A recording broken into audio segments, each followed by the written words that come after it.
Elizabeth absolutely adored Blanche Parry. She was the benchmark by which she measured all of her other ladies because she expected the same level of devotion that Blanche showed. So Blanche basically gave her life to the Queen. She didn't marry, she didn't have children of her own. She just served Elizabeth.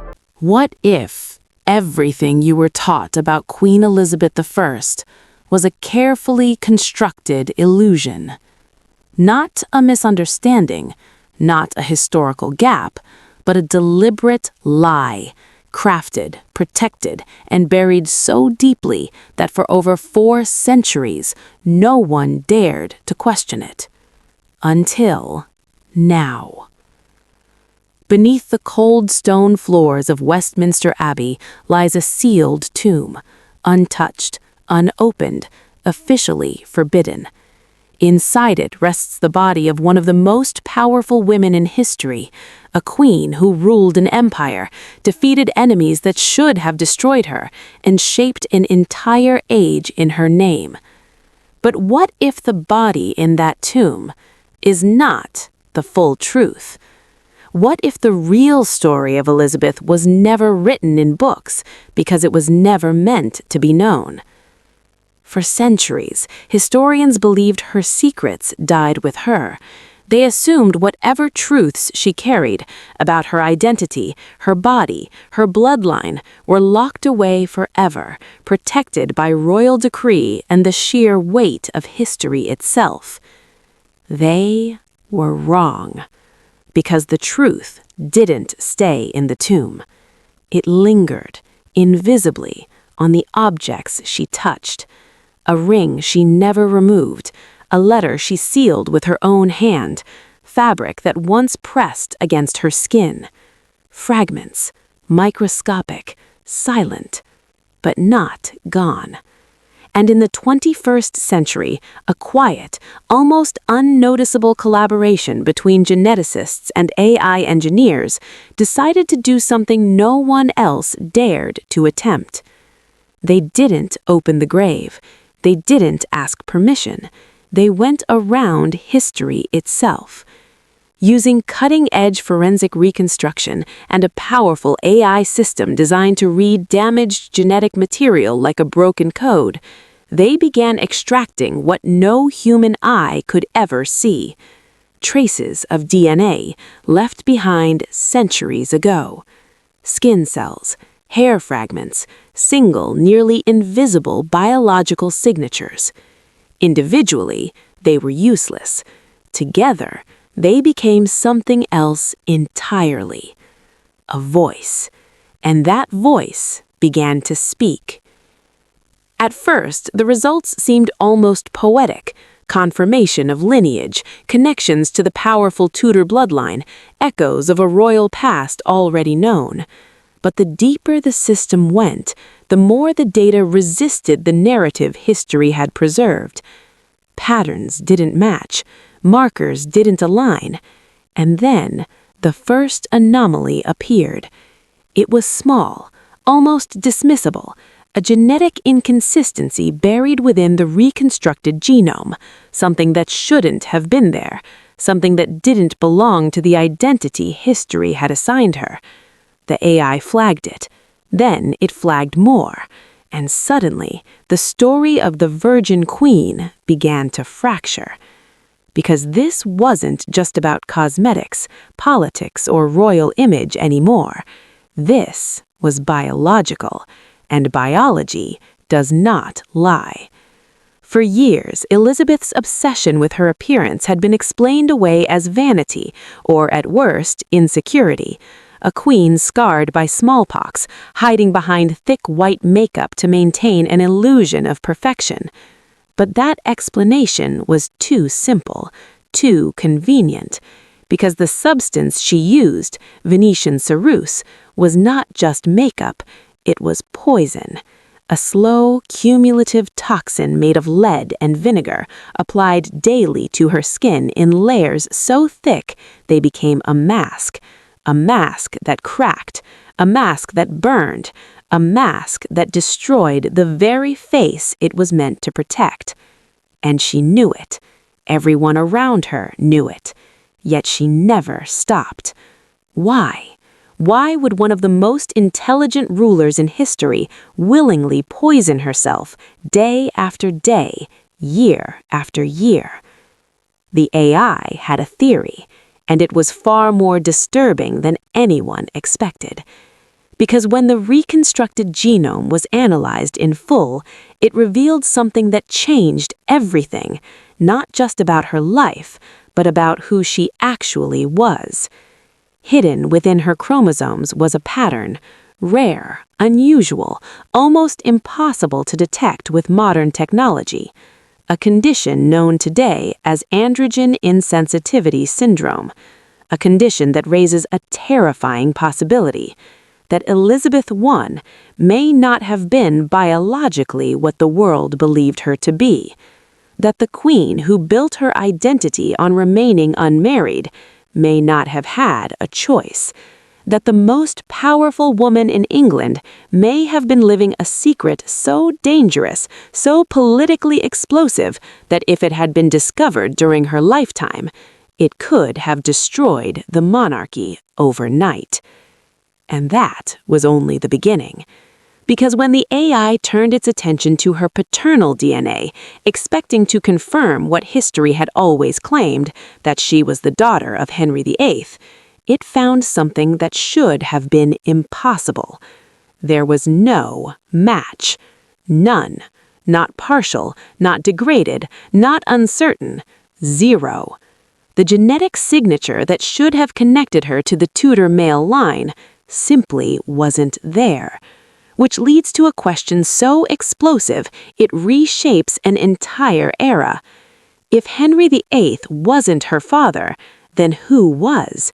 And more importantly, did she know? Because if she did, then everything changes. Her rise to power, her ruthless control of image and narrative, her refusal to marry, her relentless need to prove herself. It stops looking like strategy and starts looking like survival. But perhaps the darkest revelation came last, because the AI didn't stop at identity.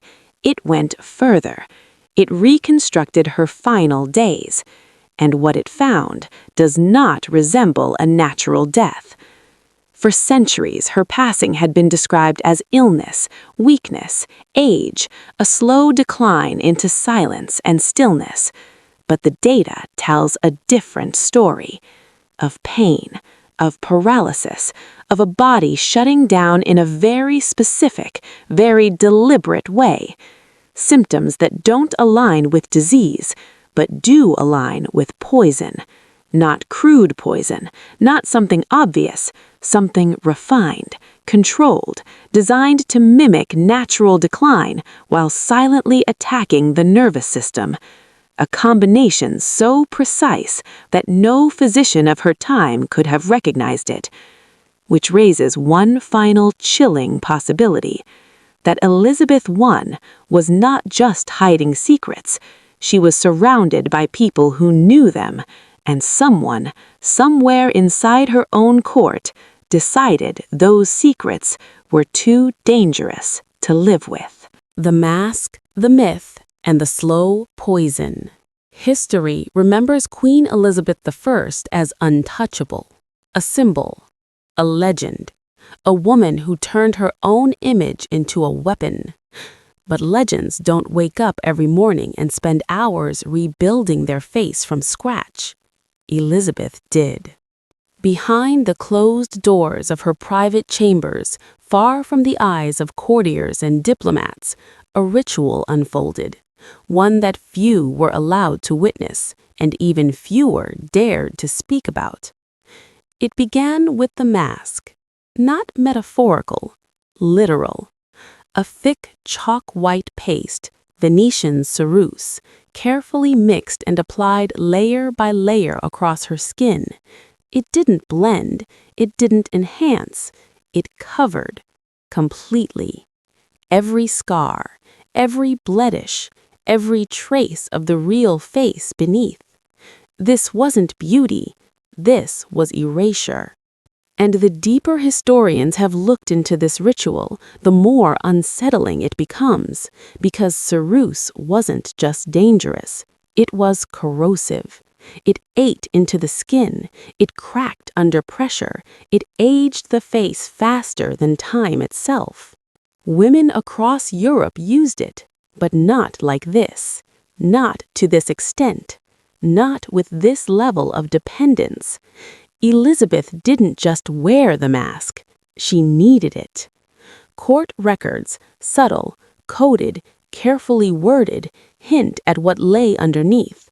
Mentions of uneven texture, unnatural discoloration, fragility of the skin. Descriptions that never quite say the truth out loud, but orbit around it, because saying it directly would have been unthinkable. The Queen's body was not just her own, it was political, and any flaw was a threat. But the AI reconstruction suggests something far more disturbing than vanity or even scar concealment. It suggests the mask wasn't hiding damage, it was hiding difference. Because when Argus analyzed the behavioral patterns alongside the biological data, it noticed something chilling. Elizabeth's obsession with controlling her image was not gradual. It escalated, rapidly, almost suddenly, as if something changed or something was discovered. After her bout with smallpox, yes, but the intensity goes beyond medical necessity. The layering becomes heavier, the concealment more aggressive, the time spent in preparation longer, and her public appearances more controlled than ever. Lighting adjusted, distance maintained, access restricted. Even her closest advisors were not always permitted to see her unprepared. Why? What was she protecting? Because here's what makes this darker. If the AI is correct about the genetic condition, if Elizabeth's body developed in a way that didn't align with expectations of female anatomy in the 16th century, then even the smallest visible irregularity could have sparked suspicion. And suspicion in her world was deadly. This was a time when monarchs were overthrown for far less, a time when bloodline wasn't just important, it was everything. A queen who could not produce an heir was already a problem. A queen whose body didn't conform to expectation? That's not just a problem, that's a crisis. And Elizabeth understood that better than anyone. So she built something stronger than truth.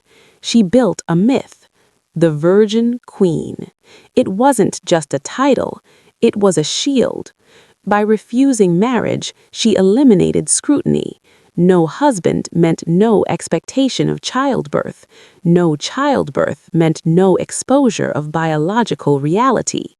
It was brilliant, but it was also necessary, because marriage would have revealed everything, and once revealed, it could not be undone. So instead, she turned absence into power.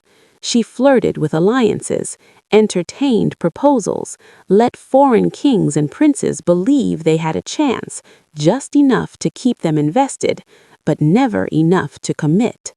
She weaponized uncertainty, and in doing so, she kept control of her throne, of her narrative, of her secret.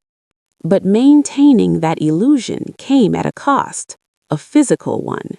Because while the world saw perfection, her body was slowly collapsing beneath the surface. The lead from the Cyrus didn't just sit on her skin, it seeped in, day after day, year after year. It entered her bloodstream, accumulated in her organs, interfered with her nervous system, and unlike others, her body couldn't fight it. The AI's analysis suggests she had a heightened sensitivity to heavy metals, meaning what might have harmed another person slowly was devastating her, quietly, internally, irreversibly. By her later years, the symptoms became harder to hide. Mood swings, unpredictable anger, long silences.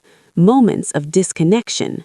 Foreign ambassadors wrote about it, but carefully, diplomatically, always with a layer of caution, because describing a queen as unstable was dangerous, but the signs were there. And then there was her hair, gone completely, replaced by wigs, bright red, stylized, iconic, but not natural, not optional, necessary. And her teeth, blackened, decayed, a detail so shocking that visitors recorded it with barely concealed horror.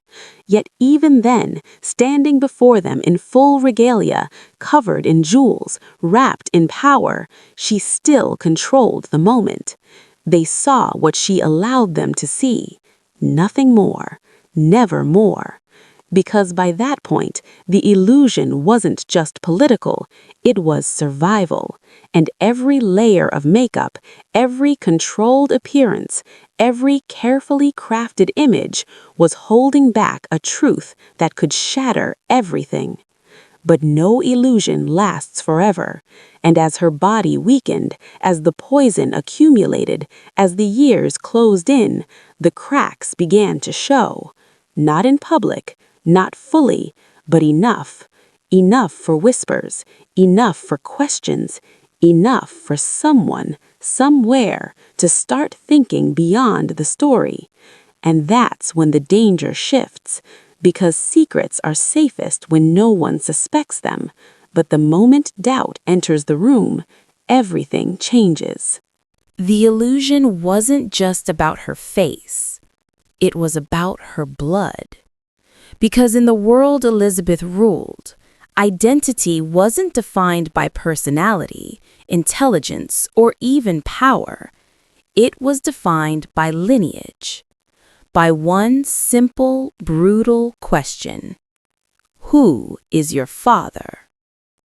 For Queen Elizabeth I, the answer had always been clear: Henry VIII, a king obsessed with legacy, a man who tore apart a religion, executed wives, and reshaped a nation, all for the promise of a male heir. And yet, the daughter who would become one of England's greatest rulers may not have been his at all. The AI didn't arrive at this conclusion lightly. It cross-referenced reconstructed DNA with known Tudor genetic markers, patterns preserved through verified remains, including those linked to Richard III and extended royal lineage. The expectation was confirmation. Instead, there was absence. A void where a connection should have been. No paternal match. No genetic continuity. Nothing. And in genetics, nothing is everything. Because DNA does not forget. It does not reinterpret. It does not bend to political narrative. It simply tells the truth. And the truth, in this case, is explosive. If Henry VIII was not her biological father, then Elizabeth was not a Tudor. Not by blood, not by law, not by the very rules that defined her right to rule. Which means her entire reign, every decision, every victory, every moment of power, was built on a foundation that, if exposed, could have erased her from history entirely. But the implications go deeper. Because if she wasn't Henry's daughter, then someone else was. And that brings us back to one of the most dangerous women in English history, Anne Boleyn. Executed, disgraced, accused of adultery, incest, and betrayal.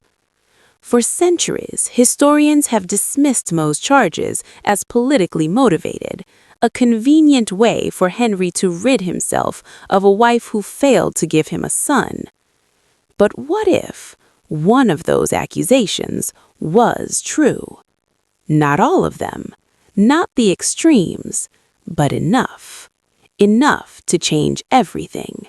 Because if Anne Boleyn had taken another lover, whether out of passion, desperation, or survival, and Elizabeth was the result, then history didn't just misjudge her, it misunderstood her completely.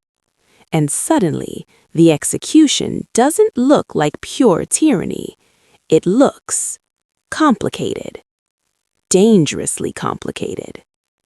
The AI cannot name the father with certainty, but it narrows the field. Men within Anne's circle. Men with access. Men whose names already exist in the margins of suspicion. One, a nobleman she loved before the king. Another, a court insider who confessed under torture. Names whispered through history, but never proven. Until now, possibly. And if Elizabeth ever discovered this truth, or even suspected it, then her entire life takes on a new shape. Because she wouldn't just be protecting a personal secret, she would be protecting a fraud, a claim, a crown she had no legal right to wear. And that kind of secret doesn't just create pressure, it creates enemies. Enemies who could use it, enemies who might already know, and enemies who might decide that the risk of her continuing to rule was too great to ignore. The last days. A death that doesn't add up. By the winter of 1603, something was wrong. Not publicly, not officially, but inside the guarded walls of the royal court, the change in Queen Elizabeth I was impossible to ignore. This was no longer the commanding ruler who had outmaneuvered Europe for decades. This was a woman unraveling. Slowly, deliberately, and in a way that didn't make sense. It began after the death of one of the few people she trusted, Catherine Carey, a loss that seemed to hit harder than any political crisis, any foreign threat, any rebellion she had ever faced. Witnesses described what followed in careful, almost fearful language. She fell into a deep melancholy. But that word, melancholy, doesn't capture what they were really seeing. She stopped eating, not gradually, not out of illness. She simply refused.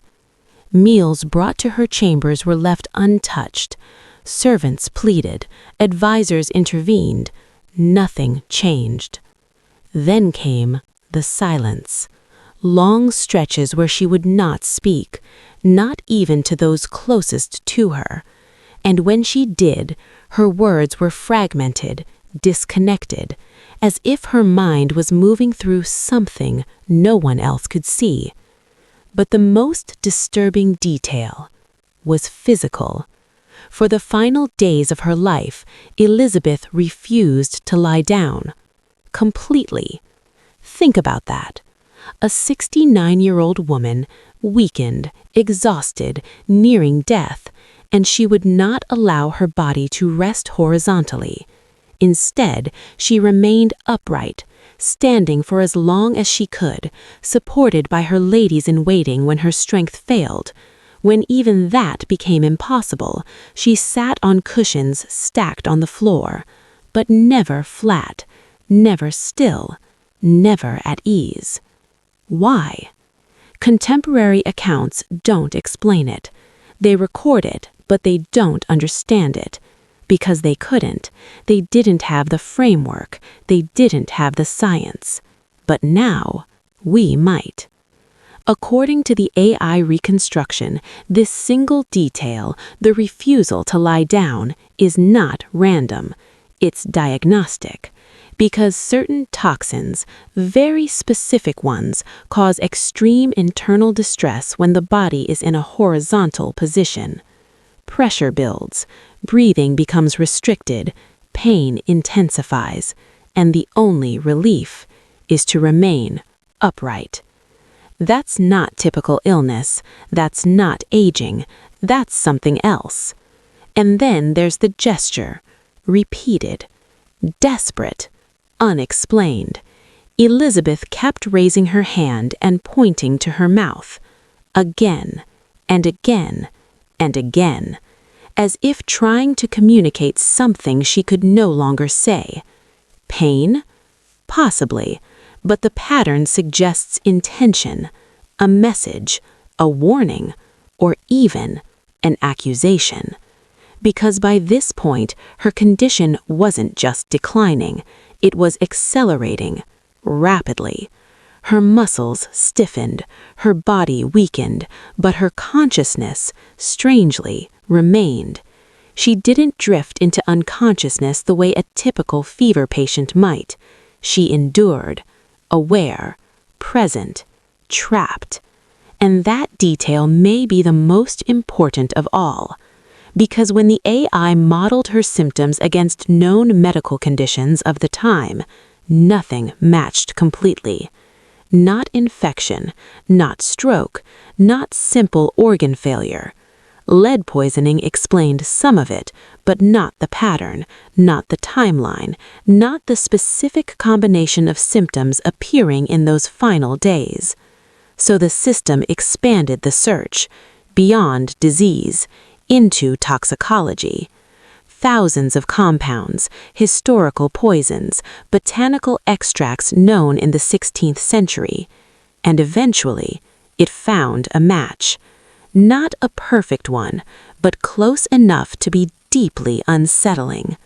A combination of two substances, aconite, derived from a plant known as wolfsbane, and belladonna, deadly nightshade.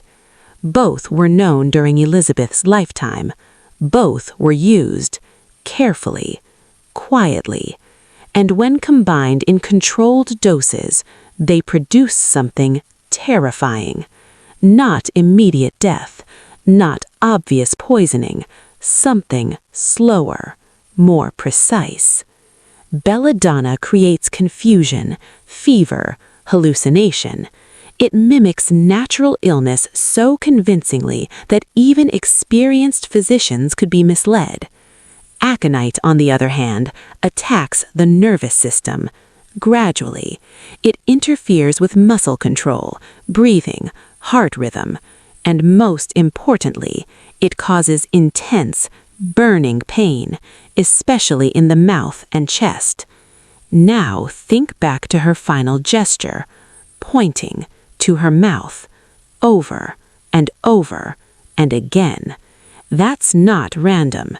That aligns uncomfortably well. And then there's the final stage. In the AI simulation, as aconite levels increase, the body begins to shut down in a very specific sequence. Muscles stiffen, breathing becomes shallow, the heart struggles, but the brain remains active longer than expected, which means the victim is aware of the pain, aware of the suffocation, aware of the end. This is not a peaceful death. This is controlled, intentional, and almost invisible to those who don't know what to look for. Which raises a question history has never fully answered. What if Elizabeth I was poisoned? Not by an external enemy, not by a foreign assassin, but by someone inside her own court. Because administering something like this wouldn't be easy. It would require access, trust, proximity, someone who could get close enough, often enough, without raising suspicion. And in the final weeks of her life, Elizabeth's world had become very small, very controlled, very limited. Only a handful of individuals had that level of access. Which brings us to the most dangerous part of this entire theory. Because if this wasn't natural, then it wasn't random, and if it wasn't random, then someone made a decision. A decision to end the life of the most powerful woman in England, quietly, cleanly, without chaos, without scandal, without questions. At least, at the time. The court. Power, fear, and motive. Power doesn't disappear, it transfers. And in the final days of Queen Elizabeth I, everyone at court knew one thing. The end was close. Whether they admitted it or not, whether they spoke it out loud or not, they could see it. In her silence, in her weakness, in the way the illusion she had maintained for decades was finally slipping. And when power is about to change hands, something dangerous happens. People start preparing, quietly, strategically, sometimes ruthlessly. Because the question was no longer if Elizabeth would die, it was what happens after, and more importantly, who controls what comes next. The most obvious successor was James VI and I, a king already, a ruler in his own right, and a man who had been waiting, patiently, strategically, for this exact moment.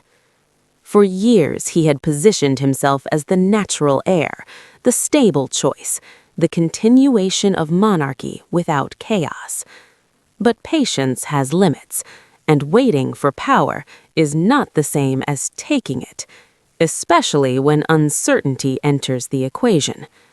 Because Elizabeth's final years were not stable, they were unpredictable. Her moods, her decisions, her inner circle, everything was shifting, and instability at the top is dangerous for everyone below. Which is where one name begins to stand out. Not a king, not a rival monarch, but a man inside the system. A man with access, with influence, with control. Robert Cecil, the son of Elizabeth's most trusted advisors, a political strategist, a master of information, and by the end of her reign, arguably one of the most powerful men in England. Cecil wasn't just observing the transition of power, he was managing it, quietly corresponding with James, preparing the groundwork, ensuring that when the moment came, the shift would be smooth, controlled, predictable. But there was a problem. Elizabeth herself. Because as long as she lived, nothing was guaranteed. No matter how weak she became, no matter how isolated, she was still the queen. And queens can change everything with a single decision. A new heir, a new directive, a reversal. Unpredictability is the enemy of controlled succession, and Cecil understood that better than anyone. Now, there is no direct proof, no document, no confession, no undeniable evidence that he or anyone else ordered or carried out an act of poisoning. But the AI doesn't deal in certainty, it deals in probability. And when it mapped access, motive, and opportunity, the circle became very small, very specific, very uncomfortable. Because to carry out something like this, 3 things are required: access to the Queen's private space, control over what she consumes, and the ability to manage information afterward. Cecil had all 3, and more importantly, he had something to gain: a stable transition, a secure position under the new king, a future without the risk of sudden disruption. Again, this is not proof, but it is possibility. And when combined with the biological data, the symptoms, the timing, it creates a narrative that is difficult to ignore. Because here's the reality. If Elizabeth had died suddenly, violently, or under obvious suspicion, it could have triggered panic, conflict, even civil unrest. But a slow decline, an illness, a quiet passing, that's manageable, that's controllable, that's safe. And that's exactly what history recorded. A queen who grew weak, who fell ill, who died peacefully. But history records what it sees, not always what actually happened. And now, 400 years later, we're looking again, with new tools, new data, and fewer reasons to accept the official story at face value. Amazing discoveries. Make sure to subscribe and hit the bell icon. Share this video with friends and join the discussion on what these findings could mean. Your thoughts and questions are important, so let's explore incredible mysteries together.